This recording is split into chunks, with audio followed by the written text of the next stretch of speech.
Menurut pemikiran gue nih ya, lu punya uang, lu punya kuasa. Tapi menurut gue enggak, nyet. Maksud gue ya, gue yang enggak bermateri ngelawan orang yang bermateri, belum tentu gue kalah. Soal pemikiran. Nah, itu soal pemikiran. Tapi lu enggak usah khawatir soal cuan gitu.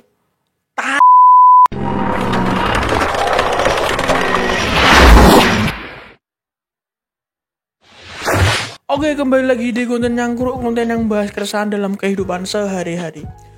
Dan belakangan ini di TikTok ya banyak konten-konten yang lu punya uang, lu punya kuasa gitu ya.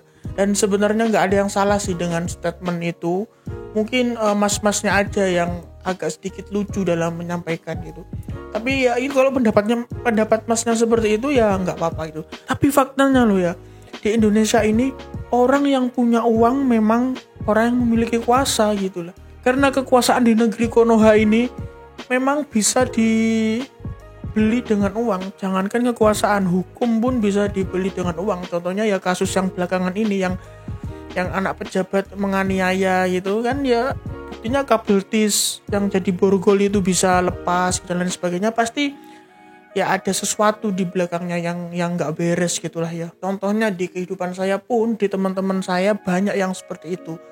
Teman saya, ini saya nggak sebut nama ya, teman saya yang punya uang, yang merasa dirinya kaya ya, itu semena-mena menyuruh teman-teman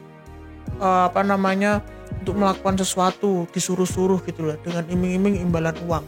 Mungkin sekali dua kali ya mau, tapi ketiga kalinya itu pasti akan berontak karena merasa diperbudak gitu lah. Dan itu memang kerap terjadi gitu ya. Kemudian kalau di segi hukum jelas gitu, sampai ada yang bilang bahwa hukum itu tegak atau adil pada yang bayar gitu.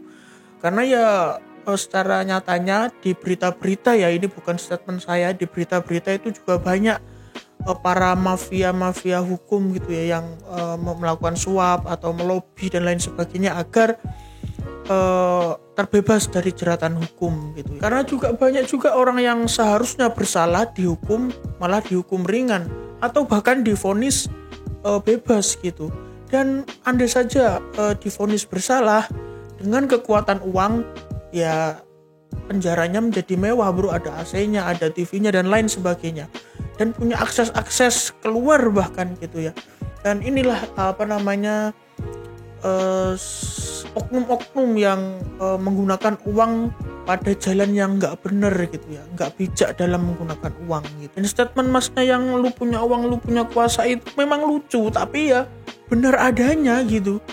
Di Indonesia ini lu punya uang, lu punya kuasa, money politik dan lain sebagainya gitu. Orang yang punya harta miliaran gitu, itu merasa bahwa dirinya itu superior, bisa mengendalikan segalanya, bisa melobi sana sini sehingga merasa dirinya kebal hukum, kebal aturan dan lain sebagainya. Dan itu fakta gitu ya. Dan itu bukan keresahan saya, tapi itu menjadi keresahan kita semua kayaknya ya.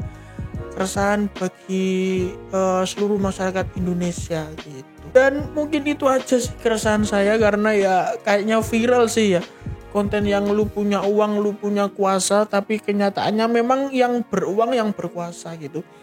Kalau kalian punya statement lain atau pendapat lain tentang kata lu punya uang, lu punya kuasa, ya silakan tulis di kolom komentar. Oke?